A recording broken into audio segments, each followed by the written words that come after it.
early on that we needed to settle the food problem, because if you can grow food, it's empowering, it's powerful. In fact, I would say growing food is one of the most dangerous occupations on the face of this earth, because you are in danger of becoming free.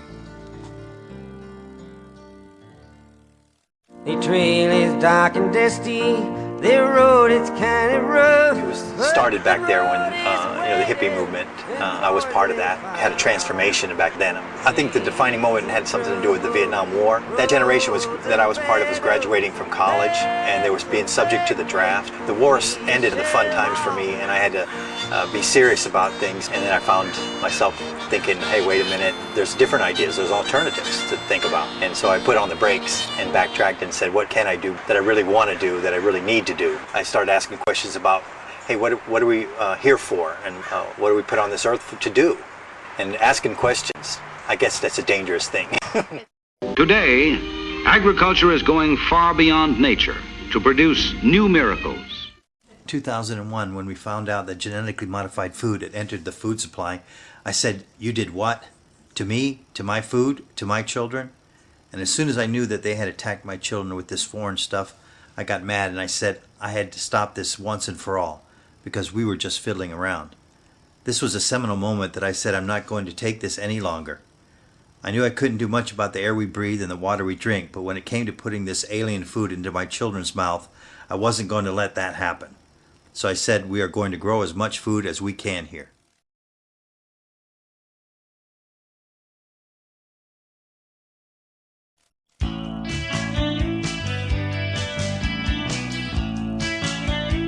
Our family home, and we've turned it into a homestead, and because it's in the city of Pasadena, surrounded by all the urban development, we call it an urban homestead. We have a major street. We're right by Old Town Pasadena. Another freeway comes through here, so we're smack dab in between two freeways. We're on 1/5 of an acre here, but 1/10 is cultivated, so our property is 66 by 132.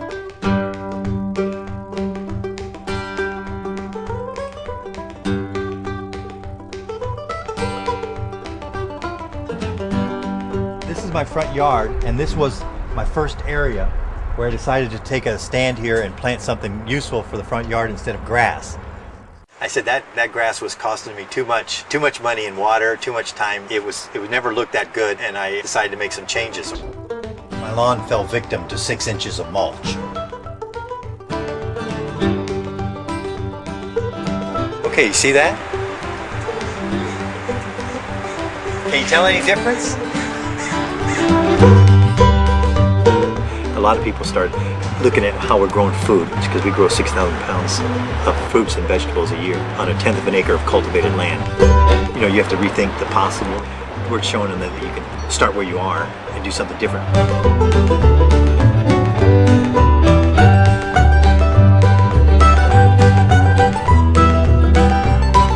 Depending on the season, we would say we can get up to 80% of our vegetarian diet grown on our property in the summertime. In the wintertime, we go back to about 50 to 60%. Literally living off their land means the Gervais get the freshest ingredients possible, even when Mother Nature repeats herself. There was one time that was the soup we had for, I think it was six meals in a row, and I called it the 007 soup because it never died. It just kept coming back and coming back. I mean, there's nothing wrong with the soup. Gardening is something people should love to do. It's not a chore, and it's beneficial because you get some reward from it.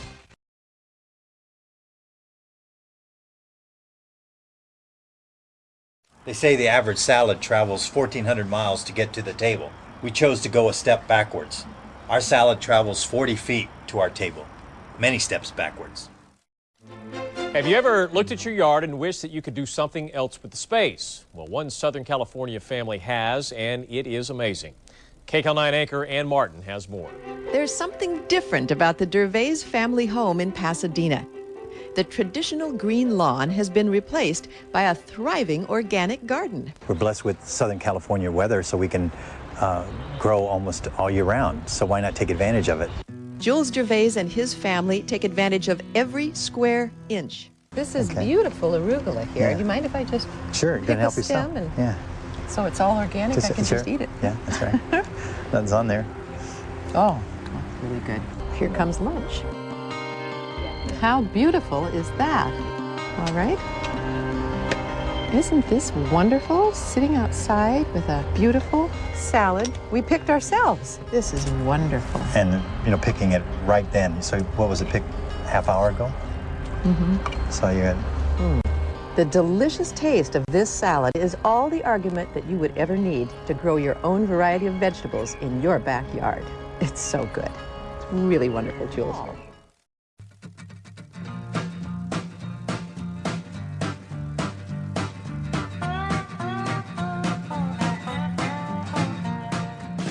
People have been doing this for a long time, and they used to plant victory gardens in World War II. It went out of style when you know, we could get produce from all around the world. But now we have to ask ourselves the question, do we want to get produce from all around the world? Do we want to get produce out of season? Do we want to have corn when corn does not grow in your local area? So just making that choice of buying in season, you're making a conscious choice to say, no, that food has got to be grown in this area or in this climate zone, and you're not going to get it from some other country, another part of the world. You're choosing to, you know, eat where you live, and that choice can make a big difference.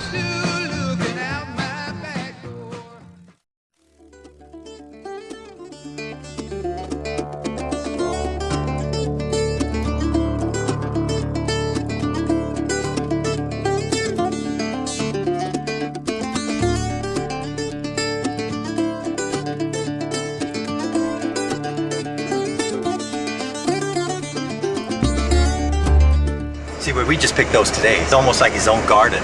You know, it doesn't go through any handling, extra handling, or go through the market, and they bring it back. It just goes straight. It's a direct route.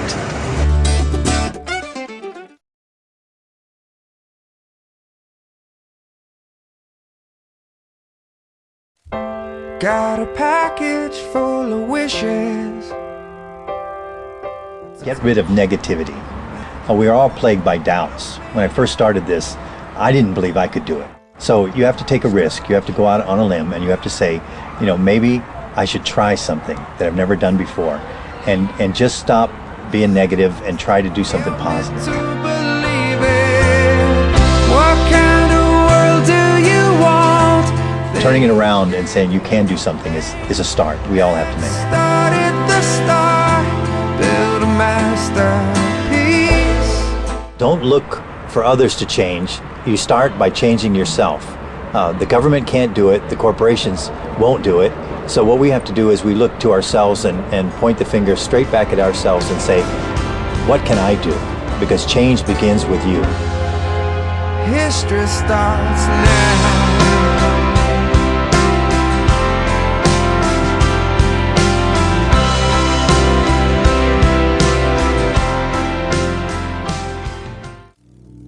Passion takes on a purpose. When searching ones embrace the light, you'll know it's here. When the lost find an